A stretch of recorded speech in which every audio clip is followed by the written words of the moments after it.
after meeting thoughts. Lots of them. Lots of thoughts inside. I journal. I write a lot. I bring a journal when I go to meetings. Especially in the beginning. If I heard something like truth. Like I like that, I'm going to write that down.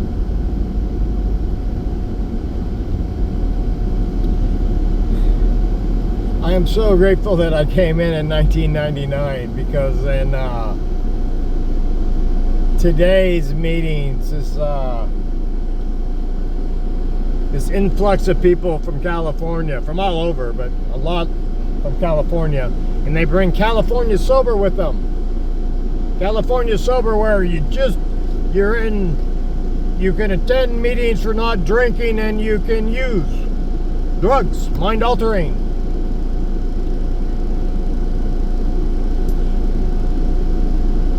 And me being a meth addict, so when meth addicts that are active, tweakers, come in to meetings for alcohol, and then they claim sobriety, and then they claim chips for the whole frickin' week, so they can talk all week. And I gotta pray for them, because it's sad, but it really does screw up the message. It is so difficult for an alcoholic to get honest and do what they have to do. But that drug, methamphetamine, it's horrendous. When you stop using meth, you have no energy. There's not even dopamine receptors to receive dopamine that you're not even making. You could drink 2-3 pots of coffee, and it won't even wake you up. And you feel like that's pretty much what it's like for the next 2 years. I mean, it's slowly you're healing. They say it takes 7 years. In 7 years, the trillions of cells in your body, within 7 years, they've all been replicated and replaced. Hopefully with good, healthy cells. That requires healthy water, clean water.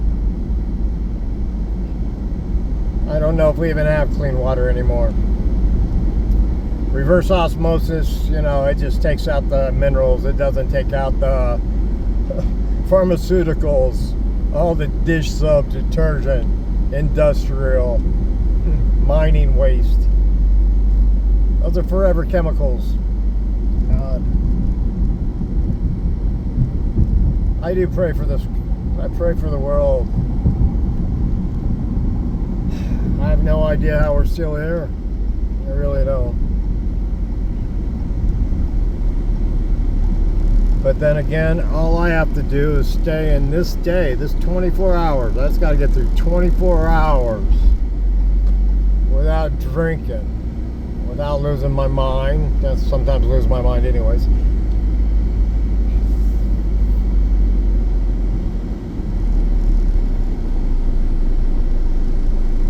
And ever since my 60th birthday,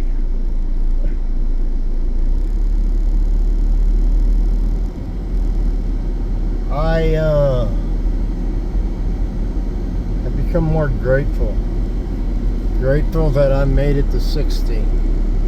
Grateful for all the traumas, the dramas, the arrests, the felonies, deaths, joys,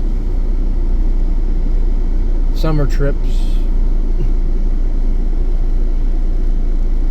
some family trips that I made, absolutely horrendous. Not meaning to, but that's what happens when you're a drug addict and you run out of drugs.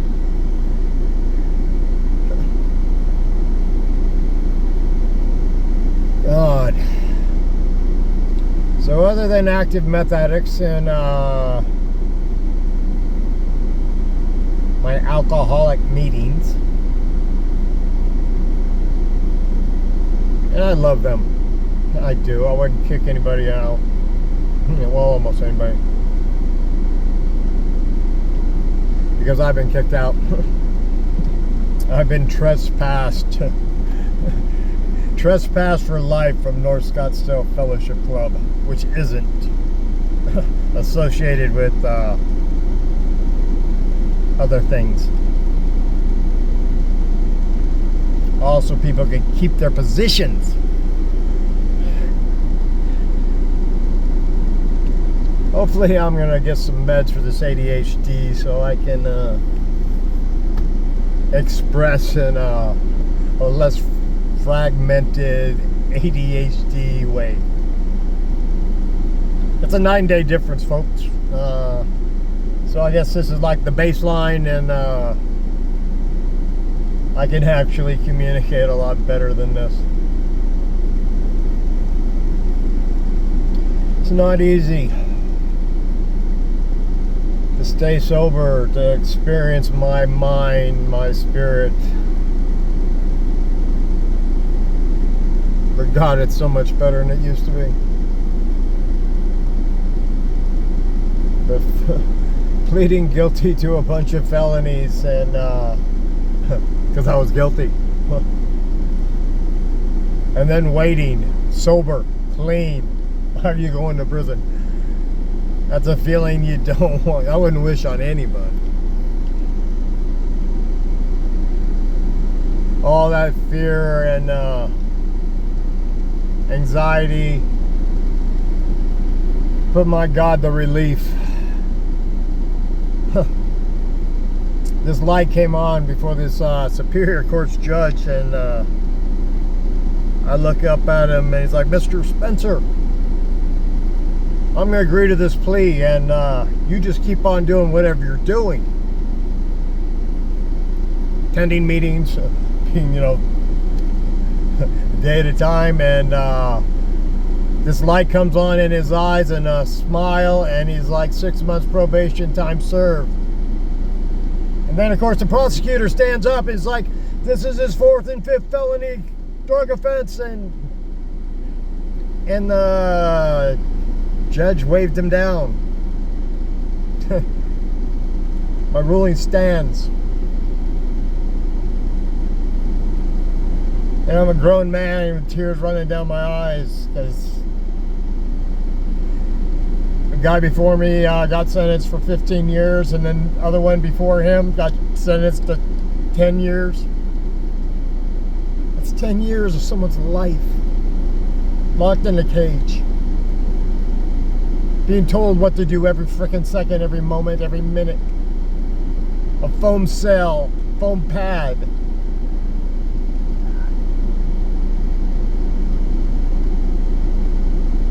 I was guilty of that. Maybe not of that punishment, but I mean, that's what the sentence holds. So when I start thinking of sobriety, life is really screwed up. I screwed up and I didn't get put in prison.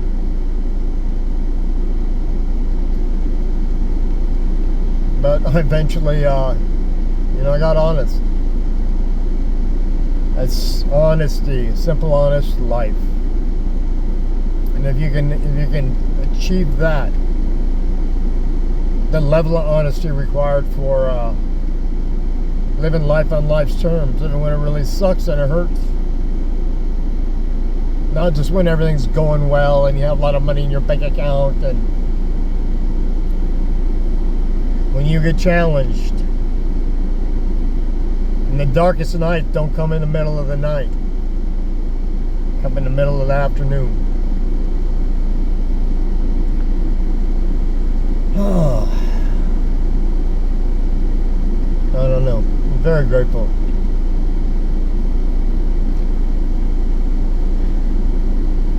I'm grateful for my meetings regardless of who shows up. Because nobody walks through the door by chance.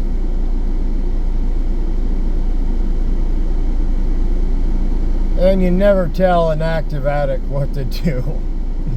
You can't shut them up. So we get to accept them and listen. God, it just makes for a very long meeting for me. Most people aren't tweakers. They just got drinking problems, so they find it entertaining. I don't.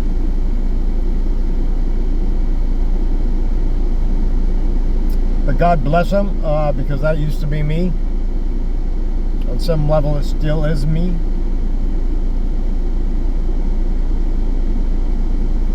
And I know a few people are gonna. Old-time tweakers aren't getting clean. They've just been doing it too damn long. You know, it's just like old-time hardcore chronic alcoholics. They're not going to get sober. It's just the cold, hard truth of addiction.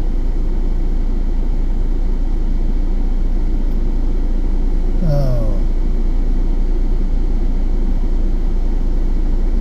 Every day, I'm trying to make amends to myself.